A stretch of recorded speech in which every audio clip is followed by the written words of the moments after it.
Alright, yo, what's happening, Time Clan? It is your boy, Kintai here, back with another video, and we're going to be doing something kind of different today, in where I'm going to be doing the next part of the Raven Deku series. Like, usually I don't do, like, a series back to back, but for some reason I just feel like doing it, mainly because I'm seeing, like, Z finishing all of these series so quick, and I'm here with just so much more series happening, but it don't matter.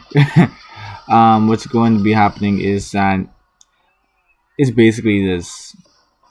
Basically, what happened in the last part was that although Deku was able to learn a lot from his sister, nothing would prepare him for this encounter with their father. Well, at least sort of their father. You see, what ends up happening here is that Trigon was actually able to pass on some of his essence into Earth's realm. He's not necessarily at full strength because, well, simply put,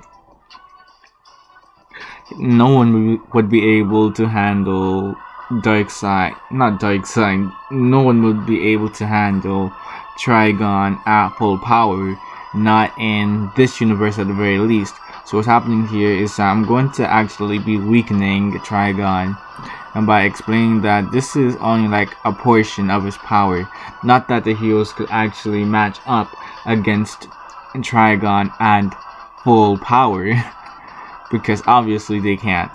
They're just too weak for that. But obviously though, when it came on to Stain, Trigon actually was the one to take down Stain. Not only that, but he was the one to also reveal himself. This was not an accident either.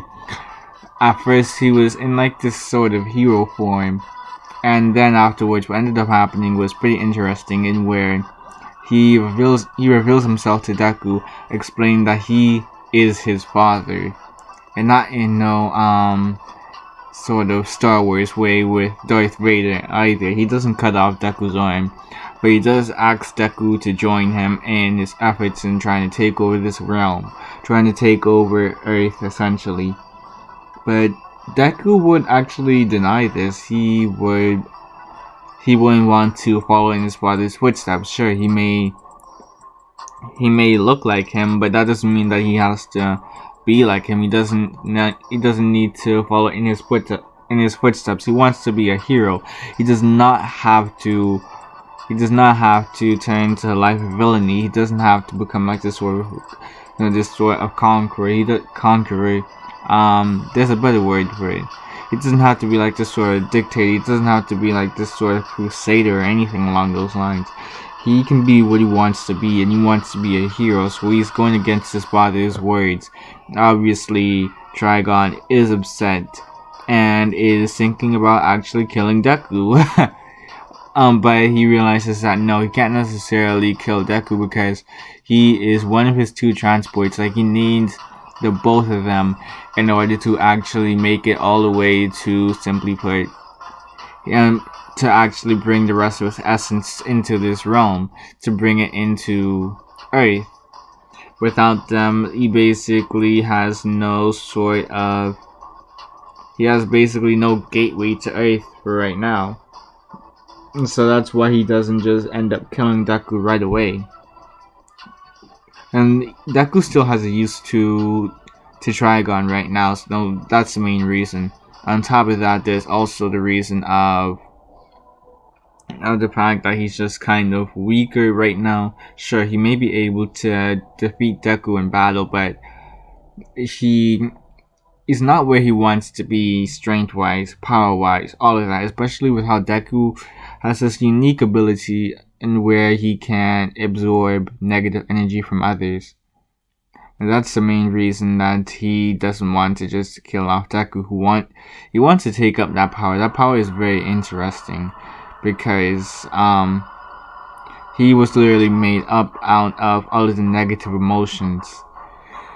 Obviously, he's just like the walking fountain, and if he were to try and actually fight Deku might actually have a small chance of defeating Trigon using that ability. using the ability to absorb the negative energy from Trigon. So Trigon decides to not push his chances and he just leaves. But he does actually end up meeting up with the League of Villains. He actually takes over one of the Nomu, I'm going to say the flying Nomu, and actually makes it back to Shigaraki and explains that, hey, if you help me out, I will help you out. I'll basically like supercharge your Nomu.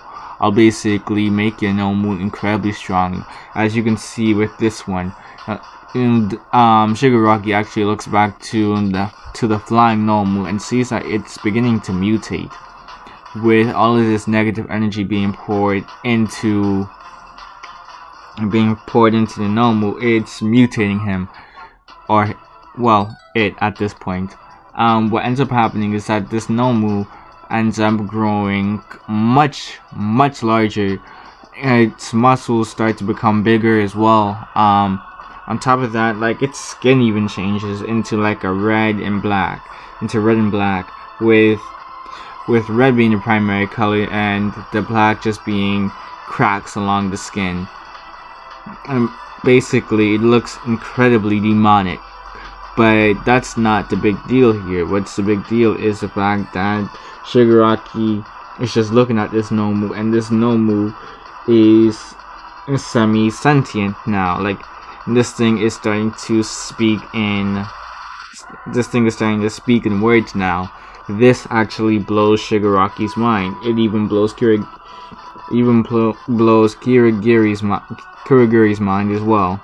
They're watching this display and they're all impressed, thinking that, hey, whatever this guy did, that's impressive. This is something that we may want to actually discuss with Sensei, all for one, about.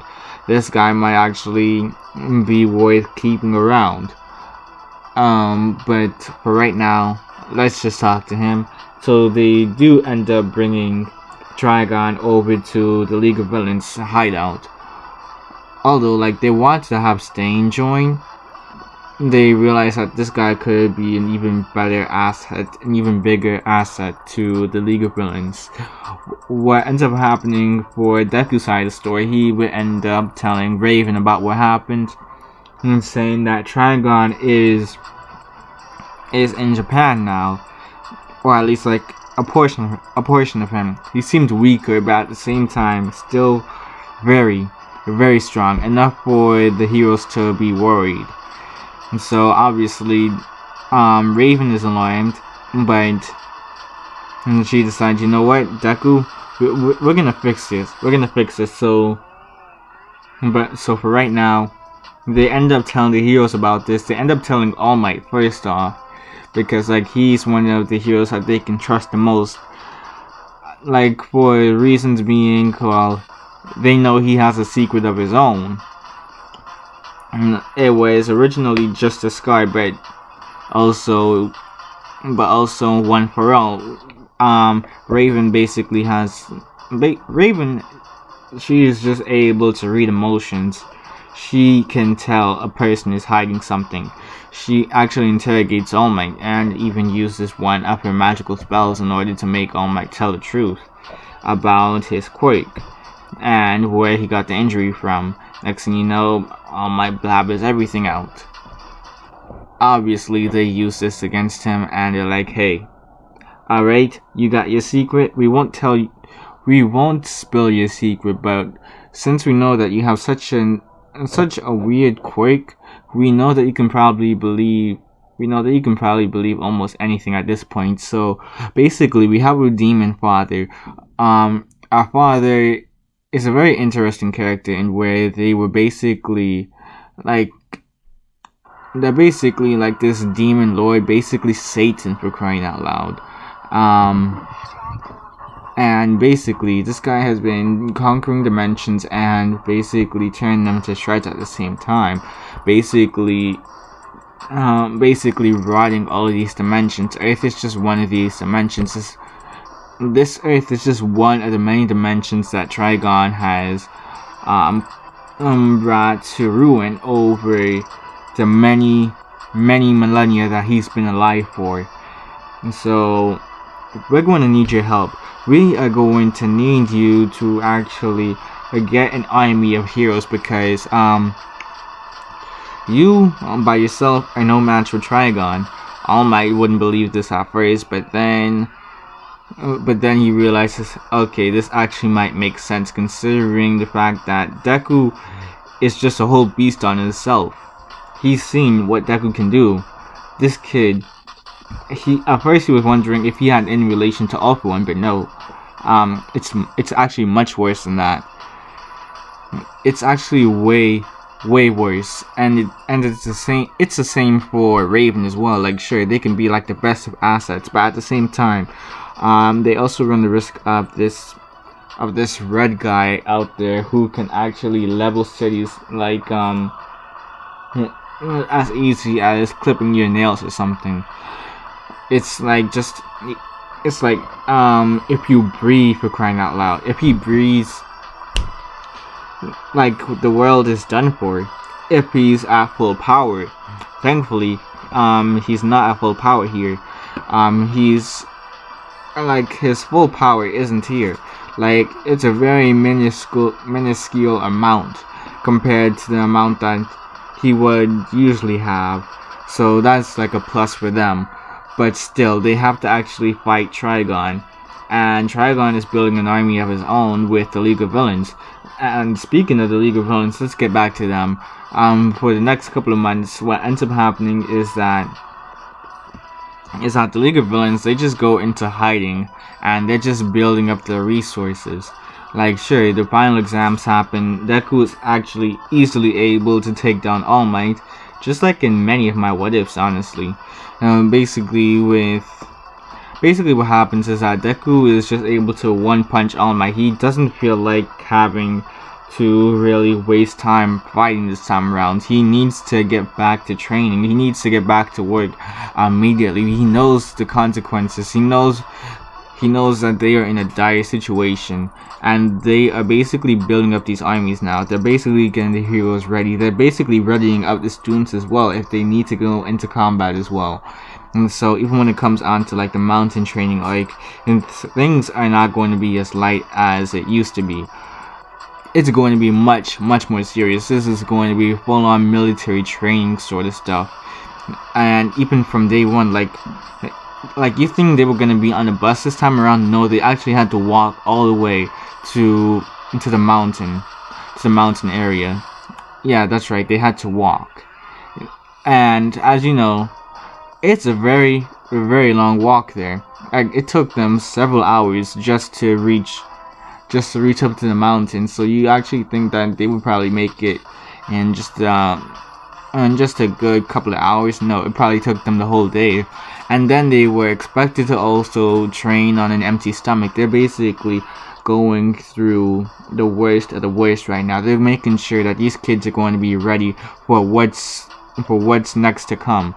They are not about to lose this fight. They are going to win. They are going to make sure that Trigon is put down. They're going to make sure that Alpha One is put down too. What they don't know is when it comes on to Alpha One and Trigon, they've actually collaborated. Trigon was actually able to heal Alpha One and even improve him to where he's even stronger than he was before. Stronger than in his prime. That's right. Alpha One is stronger than in his prime, and he was already able to be going toe to toe with All Might when he couldn't see, when he couldn't hear, like when half of his senses they were just null, and he was incredibly weakened. So just imagine how an Alpha One on his prime is. Now double that. Actually quadruple that. That's basically what Alpha One is like right now. He's way stronger than he's ever been. And he's actually happy with the results. He's looking at his normal and he's building armies of them right now. When it comes on to ships, when it comes on to like the people within the League of Villains as well, I would say that it's pretty much the same as in canon. The same amount of people join the League of Villains. It's just that when it comes down to the League of Villains, that they would start making waves in the underground. Although, like, they try to keep it on the down low when it comes on to like the outside world, the rest of the world. Like, they don't know what's going on with the League of Villains. Like, they're very secretive, but at the same time, there's a bunch of rumors going around in the underground about what's happening with the League of Villains. This actually gets the attention of Chisaki, which is weird. Like, he's wondering, okay, what's happening here? He actually ends up going to find the League of Villains, and he actually ends up encountering twice. After encountering twice, he actually leads him back to the League of Villains base, and that's where he meets I was about to say Chisaki. Basically Chisaki ends up meeting Alpha One and Trigon alongside Shigaraki. Those are like the three main people that look after the League of Villains. They're the ones that basically call all those shots. Although Shigaraki is used more as like a figurehead. He's basically like the poster boy for the League of Villains. But in reality, like, he doesn't call all the shots. He's basically made to look like the leader. But in reality, it's Alpha One and Trigon who are the leaders here because of just their sheer strength and because of just their sheer strength and power. Sure, here I would say that Shigaraki has actually awakened the rest of the K manga readers know what I'm talking about, but it still wouldn't compare to when Alpha One and Trigon have in store. Alpha One looks at Chisaki and is like, "So you want us to join you?" Chisaki would nod and say, "Yeah, I mean, look, in my opinion, you guys are kind of trash. Like, you guys have all of these elements. You literally have all of these chess pieces with you, and what are you using with them? Like, you're not really doing much of anything with them. So let me, a master chess player, use them to my advantage. Let me use your chess pieces. Let me take these chess pieces, because these chess pieces are extremely valuable. I could make very good use of them if you just let me. That's something that I have to admit you guys have. You guys know how to get some very good resources." Alpha One would just laugh and tell Chisaki to come here. And Chisaki would walk nervously up to Alpha One, and Alpha One would simply grab Chisaki's face, steal his quake, and basically Chisaki goes brain dead. Yeah. Even if he didn't actually walk up to Alpha One, what would have ended up happening is that Kurogiri would actually Kurogiri. However you pronounce his name, I hate pronouncing his name for some reason. Anyways, what ends up happening is, even if he didn't go up to Alpha One, what would have ended up happening is that a portal would open up beneath Overhaul's feet, and just transport him right next to Alpha One, where he can just steal his quirk just like that. No matter what, it was a lose situation from the get-go for Chisaki. Alpha One had already heard about Chisaki's quirk and wanted it from the very start. He actually ends up giving it to Tomura Shigaraki instead, though, because he is kind of already very strong. He doesn't really need this power anymore. He doesn't really want it. He wants it, but he realizes that a younger body could make good use of it as well. Besides, he's already much more powerful than he's ever been. The main reason he'd ever want to have Overhaul was to basically, simply put, fix himself, but that is no longer necessary with Trigon having fixed him up to be even better than in his prime. When what's her name? When Toga saw this, she was actually a bit intimidated. She's actually much more intimidated by these guys than ever because of just how powerful they are. Like, sure, like you can see what Deku does, but at the same time, these guys will just casually level cities, countries, probably. That's how powerful they are. Honestly, she is really considering kind of just like reconsidering her decision of joining the league. Like, they're just very wicked. It's not like how it was in canon, where at least there seemed to be like some sort of love between each other, like some sort of likability. And right now it's actually extremely cold, and she doesn't like it at all. She just wanted to see some blood. And she would actually end up trying to encounter some of the heroes trying to find a scapegoat. Trying to say, oh, the heroes captured me or something. Basically trying to find her way out of the League of Villains, but she wasn't really able to find much of anything. What ends up happening, though, is Deku actually does encounter her while training, just to be able to defeat his father. What ends up happening is that she would watch him train one night, and Deku would actually sense her. He would actually find her and actually capture her before she can even attempt to escape. And what ends up happening is that he would bring her to the principal's office. He would bring her back to UA, where the teachers would actually force her to snitch, essentially. Basically force her to give up information about the League of Villains. She would tell them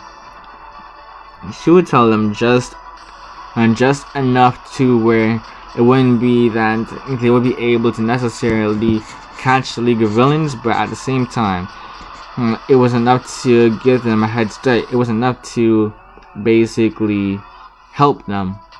So of course, Toga ends up being somebody that is working for the other side now. She's basically been captured by the enemy in All For One's eyes, and he doesn't find any use for her anymore. Like, she was meant to be a spy. She failed in her mission. Now he has to kill her. And so that's basically what's going to be happening. Look, Toga is scared. She is scared beyond all.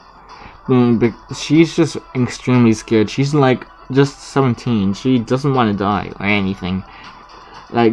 Like she remembers that she even has All For One linking to her brain using like some sort of telepathy quirk, saying, hey, you ratted. I know that you probably ratted or something. So guess what? I'm going to have to kill you. I'm sorry, but that's just how we roll. I don't really care about your life. I really just wanted to use you as a pawn, and you failed in your mission as a spy. So that's just how the game rolls. All For One just sees everything as some sort of cruel game, and she doesn't like that. Toga doesn't like that. She actually ends up spilling more information to the heroes, and she would actually be released into the halls, although she would have to be wearing like these like quake bracelets or something, quake racing bracelets, these sort of handcuffs around her arms at all times because of like her sadistic tendencies, basically, and the fact that she is a villain as well. Or at least like she was a villain, but now she's been captured by the heroes. They still want to keep her alive. They don't want to kill her. That's not what heroes do. But at the same time, like they're trying to actually protect her here, knowing that All For One is on the lookout for her. They're they're basically going to try and kill her. So they're not about to have that. Even when it comes down to All Might, he is around to 24/7, although she does end up meeting with Deku sometimes. And what ends up happening is that these two actually start talking some more. Over time, they actually start to build a bond. Deku actually likes Toga. Like, what's interesting here is that Deku finds Toga to be kind of interesting, and he would actually start to grow a very, very close bond with her until Deku actually wants to protect her himself. He is now basically the one to be guarding Toga 24/7, which All Might now doesn't have to be doing. When it comes on to Raven now, and she sees this and it's like, my little brother is growing up so fast. It brings a tear to my eye. That's basically what is going through her mind at the time. But at the same time, she's also basically studying up on her magic. She's basically going through these meditation techniques. She's going through everything in order to make sure that Trigon doesn't actually have like the heads up against him. She's making sure that he doesn't have. She's making sure that Trigon does not have any sort of counter to them. She's making sure that she has every counter in the book against Trigon's abilities. Everything that Trigon can do, she's basically making sure that she's basically preparing herself for any and all possibilities. She's even making sure that Deku does the same as well. She's teaching Deku about like this negative energy, exactly what he can do, especially with how his powers can mutate with enough absorption of negative energy, considering what happened back at the USJ. At the very end, they even bring in Fumikage.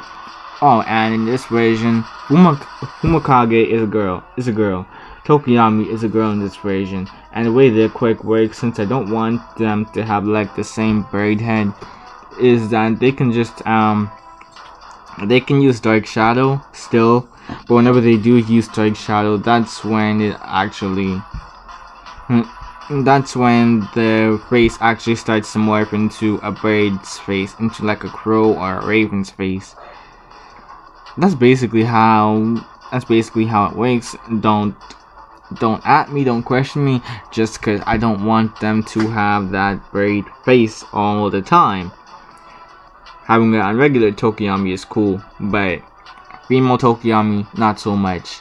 And if you guys can't already tell, I'm basically going to use all three of the girls. Momo, female Tokiyami, and Toga in this what if, since you guys were saying, oh, Momo is overrated. I mean, not overrated, but overused. Well, congratulations, you're gonna get all three. That's right, Deku's getting his own harem. What's next? I have nothing else to really say besides Deku is getting ready, and Deku is getting ready for this war. He's getting ready for he's getting ready for war. He's getting ready for something that should never have ever happened. He regrets what he's done in the past, knowing that this is basically all his fault, because he didn't know how to control using his negative energy, using this negative energy absorption ability of his. He was absorbing too much negative energy back at the USJ, and look what it's caused him. Congratulations, Deku. All of this is your fault. That's basically what is going through Deku's mind half of the time. When he's fretting, he's basically wondering how is he going to basically fight against All For One and Trigon. Like, Trigon is what he's really worried about, especially with all that the man can do and all that he doesn't know that he can do. Like, he only knows like a couple of things that Trigon can do, but there's just so much more to it. That's when Deku is terrified about. He doesn't know exactly what his father can do, so he's basically been he's basically been losing sleep. He's actually unconscious. He's been unconsciously absorbing some more negative energy, and Raven actually calls him out on this sometimes, saying that, hey, you are absorbing too much negative energy. At the very end, what ends up happening though is that Momo actually helps Deku try and meditate.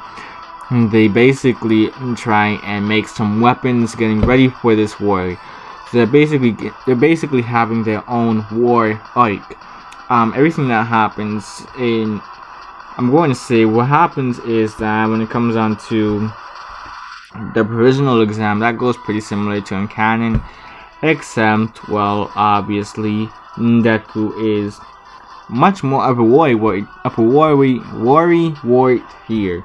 He's scared about his father, although, like, but even when it comes on to how things go for, when things go for the provisional license exam, it's very, very easy for Deku.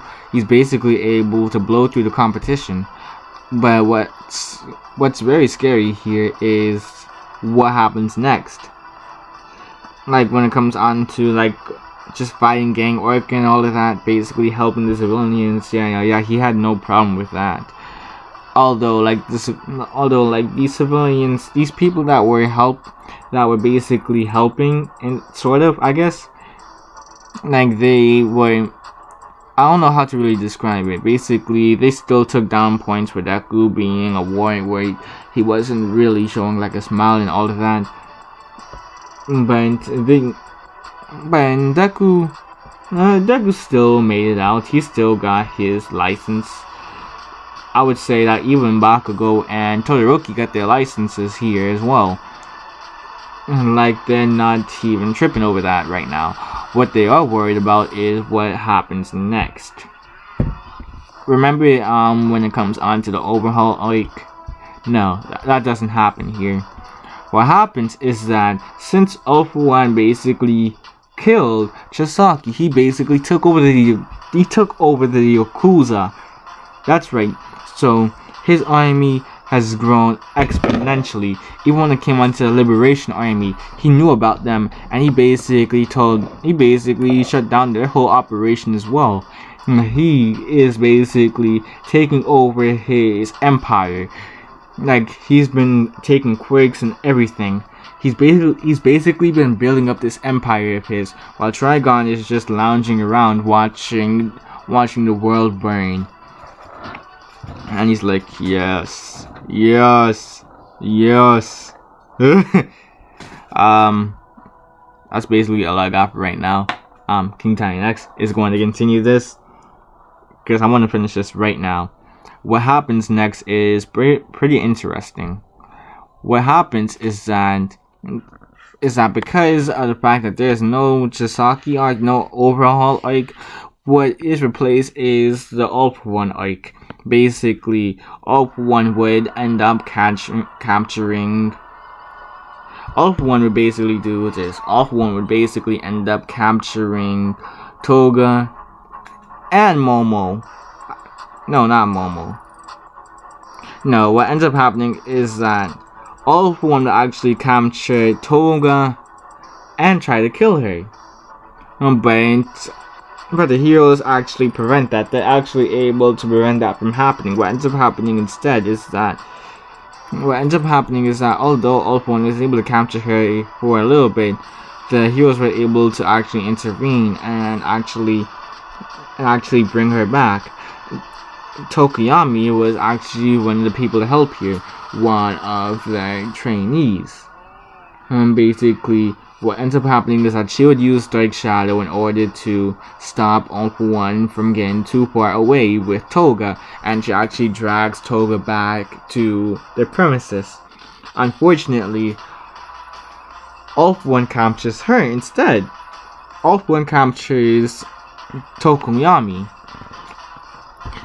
But what Alpha One doesn't know is that Momo actually used a tracking device. Momo put a tracking device on Tokoyami. Everything is just going according to plan, technically. technically speaking. Like, they wanted All For One to actually grab onto at least one of the students and basically bring them back to his base, where they will be able to track down that student using Momo's tracking device. Afterwards, what happens is that All For One would try and take Tokoyami's quake, but Tokoyami is actually able to rip out the restraints and actually start dodging All For One's hands. Like, yeet, yeet, yeet.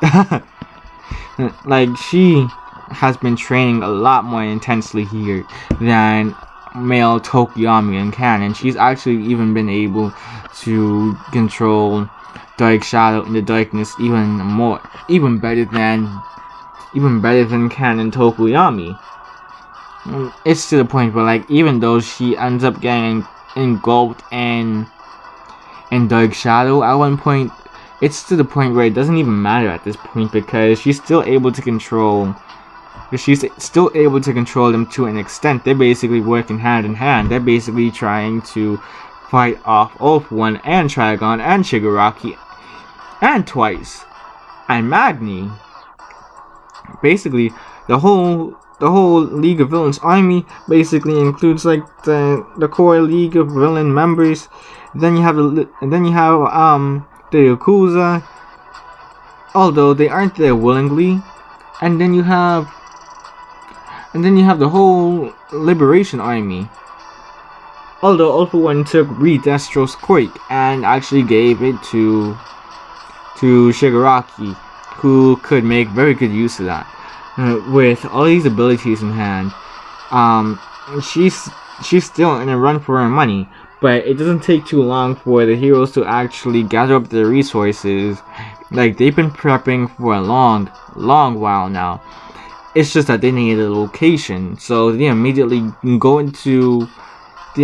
start heading out. It's like Deku is literally riding on Ryukyu, and they actually end up flying over to. Actually, several heroes are flying on Ryukyu. Heroes who can fly, they're flying. Those who can't fly, they don't want to waste any time by having to worry about them not catching up. They actually have these heroes. Fly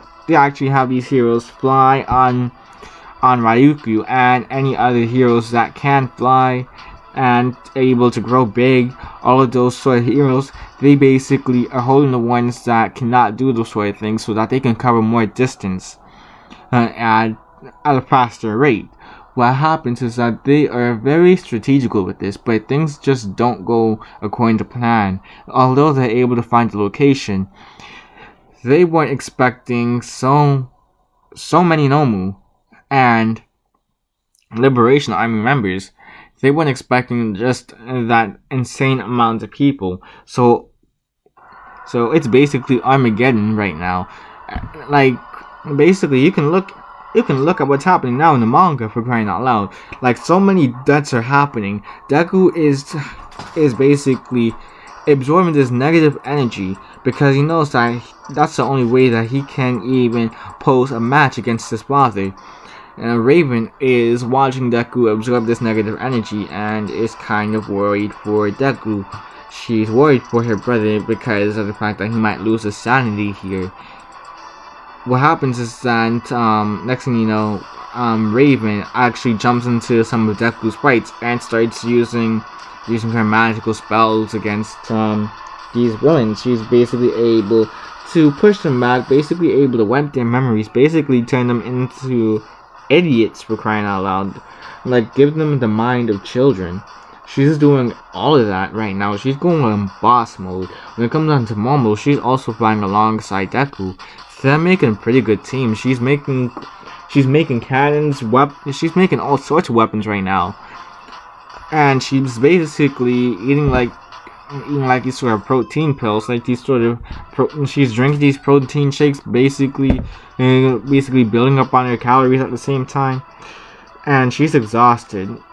She's exhausted, but she has basically been like the weaponsmith for like the heroes throughout this whole entire war arc that is happening right now. All For One is fighting against All Might. All Might is actually enhanced thanks to the efforts of Raven and Deku here. They were actually able to heal All Might's injury, and Cyborg also helped here when it came on to healing the injury as well, thanks to his advanced knowledge on technology. And he even enhances All Might to much higher physical capabilities than he ever had in his prime, because they had a feeling that Trigon would probably do something for Mr. All For One, Mr. Shigaraki, the guy that originally had the name Shigaraki. If you guys didn't know that, I'm sorry, that's a bit of a spoiler. Yeah, but All For One and All Might are duking it out.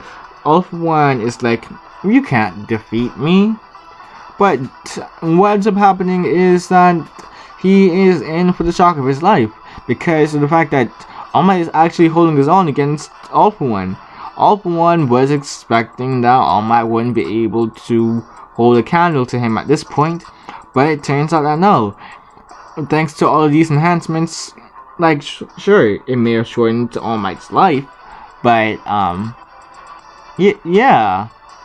It may have shortened All Might's life, but at the same time, it made him exponentially stronger. It was worth it. It was worth the cost. Like, he was going to be the symbol of peace until the very end. What happens is that All Might is able to just land punches and punches. He's basically able to barrage All For One with punches, kicks, basically fighting tooth and nail against All For One. When it comes down to Deku versus his father, that's where things get interesting, and where Deku cannot necessarily fight his father like he wants to.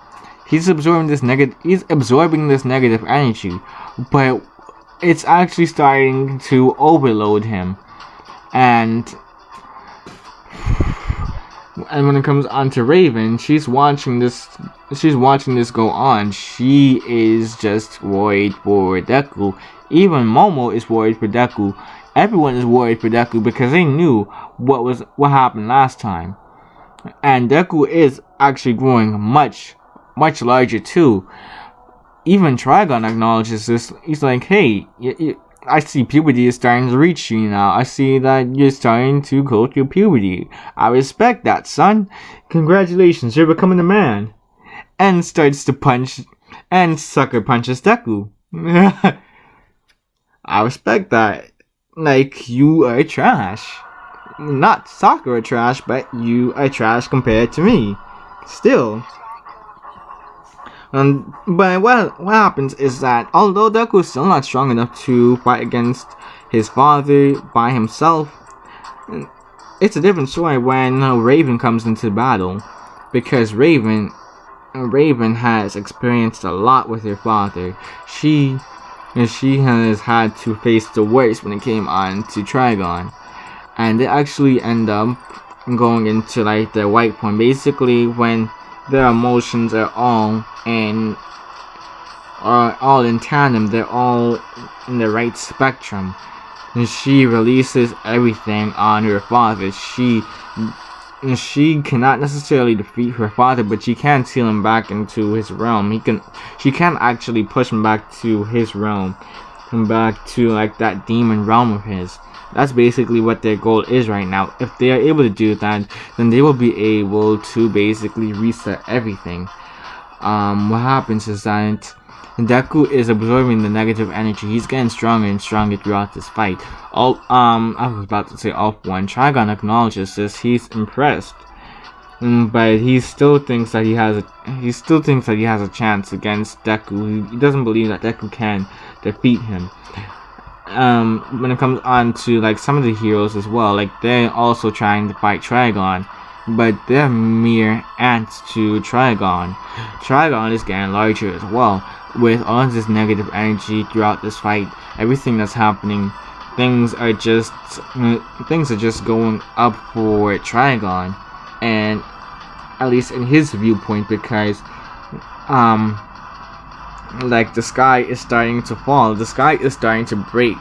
Like you can literally see the sky starting to crack. These red cracks are starting to appear on the sky, and he can literally see fingers he can start seeing these nails start to claw through. And Raven is like, oh snap, oh no, oh no, oh why.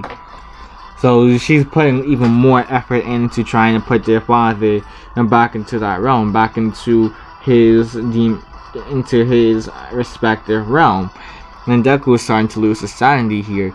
And Deku is starting to go berserker. He's starting to go berserk on All For One. He's starting to go berserk on All For One. He's starting to go berserk on Shigaraki. He's going berserk on everybody. He's absorbing all this negative energy. Like Shigaraki is trying his best against Deku. He can't do anything against Deku, unfortunately, because every attack that he throws, Deku just absorbs that and gives it back to him 10 times the power. The only reason why Shigaraki was even able to, well, simply put, was even able to hold a candle against Deku in this state is because of the overhaul quirk. All For One, unfortunately, he had no such quirk, and is actually killed by Deku here. Although All Might was able to put a good amount of damage on. Although All Might was able to put a very, very substantial amount of damage towards All For One, so it was basically that Deku just sealed All For One's fate. He basically was a cherry on top for All For One. In terms of his father, though, that was a different story because of just how powerful their father was. Like, their father was commanding a whole bunch of Nomu.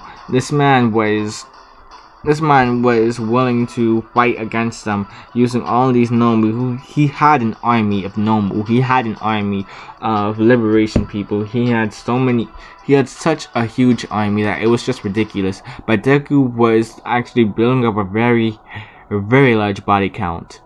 At the very end, simply put, Deku was actually able to decimate the whole field. He was using like these AoE attacks. Same for Todoroki and Bakugo. Like, they were going hardball on here.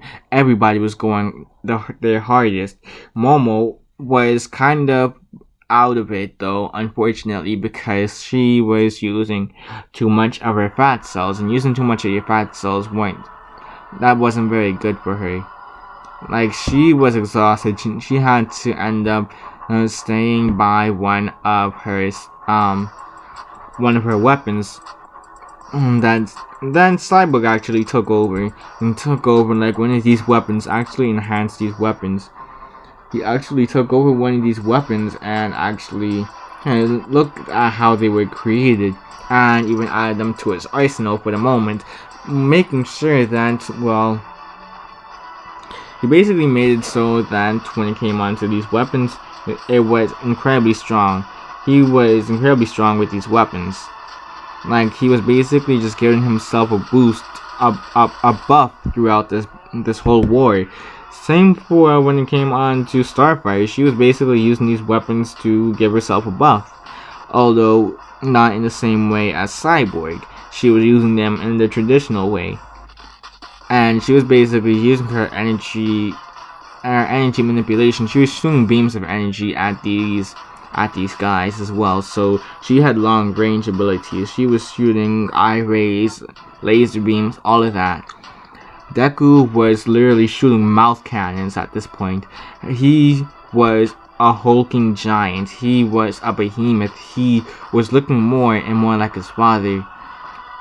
Momo would try and speak some reasoning into Deku, but she is barely able to get anything out.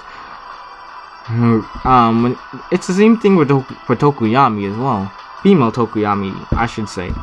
Tokuyami actually manages to try and get to Deku at the very end. She knows how it is when it comes on to handling the negative energy. Like, she's one of the best when it comes on to handling negative energy because of her quirk. which basically can feed on negative energy, and if she lets it loose too much, very, very bad things will happen. What happens is that Deku actually does start to calm down, and is actually able to start focusing more clearly on his father. Raven and Deku, they actually go ahead and fight off their father.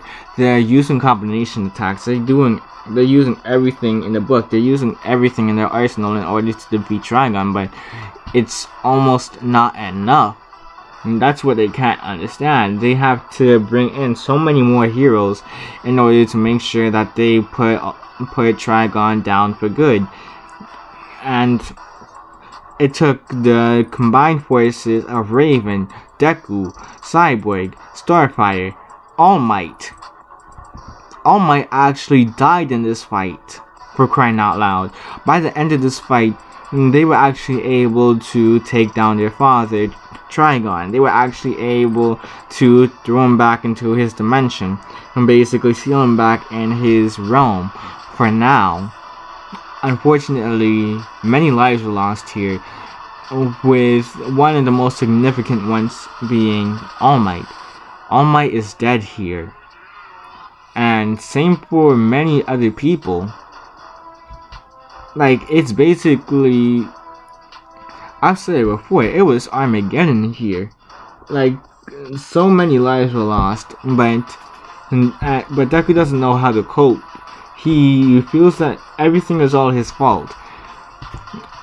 Momo and Tokoyami would speak sense into Deku, and throughout the next couple of months, all of them would get rather close.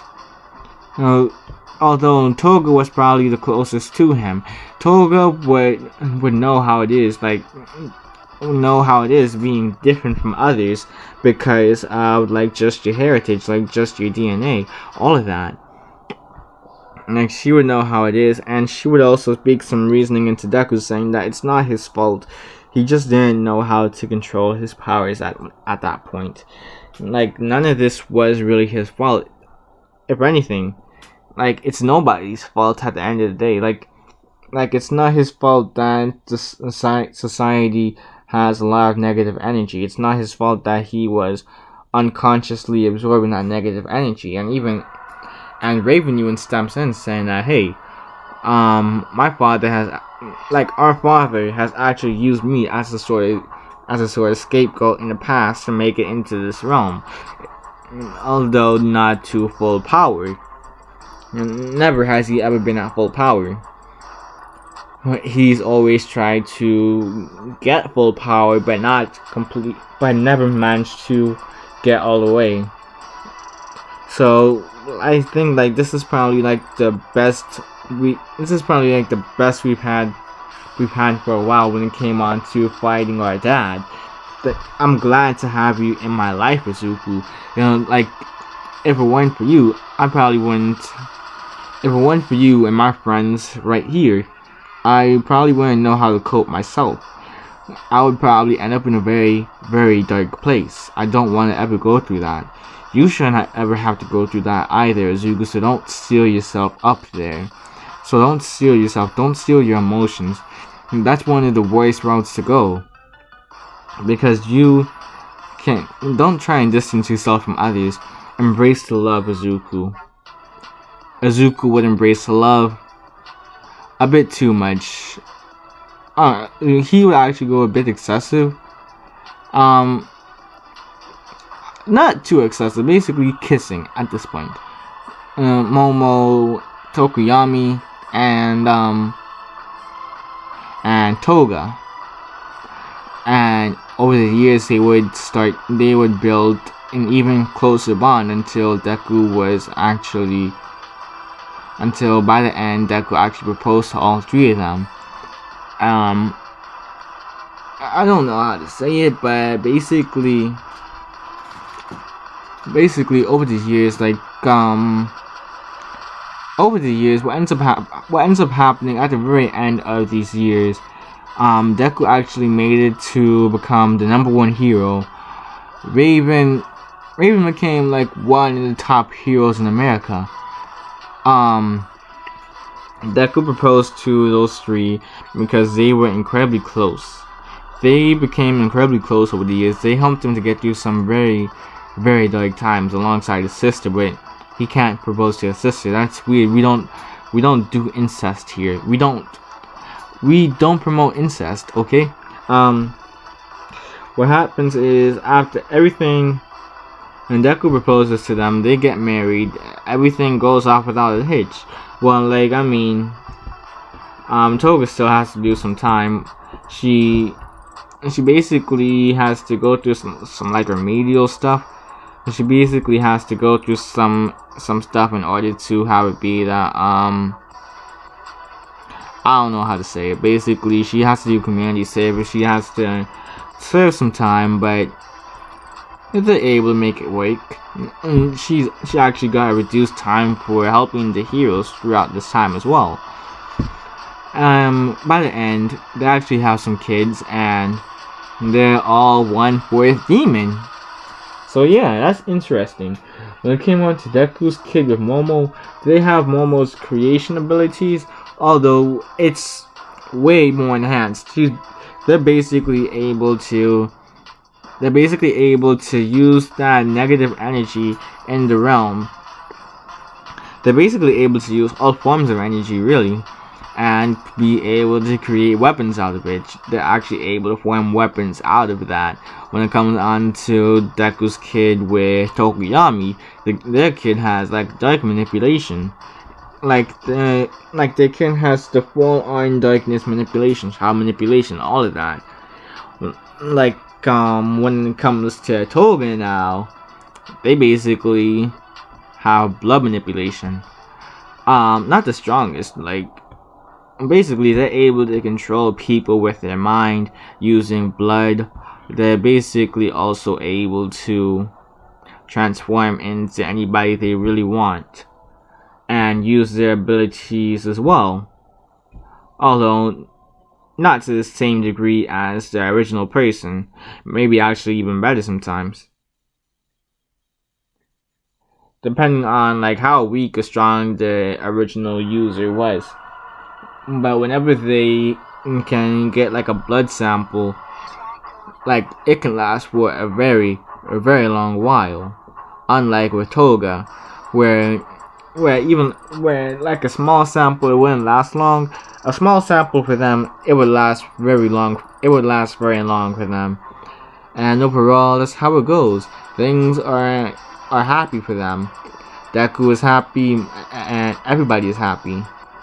Although there's still this ominous figure in the background. They know that if Trigon ever comes back, things are going to be different. Deku is ready. He is much more prepared. He's far stronger than he's ever been. They're going to be ready for a situation of Trigon ever appearing again. They will be ready. You'll be ready for whenever Trigon appears again, because Raven actually informed Deku that, hey, you won't ever be able to truly get rid of our father, but all we have to do is to just become stronger, so that we will be able to defeat our father. We will be able to defeat him and send him back to the realm, send him back to the demon realm easier than last time. And hopefully with much less casualties than the last time. That's what they're hoping for. That's how everything will go for. That's how everything will go over the next couple of years. That's how everything goes from now on. And yeah, that's basically all I got for right now. Remember to like, share, comment, and subscribe. Kintaro next. Out.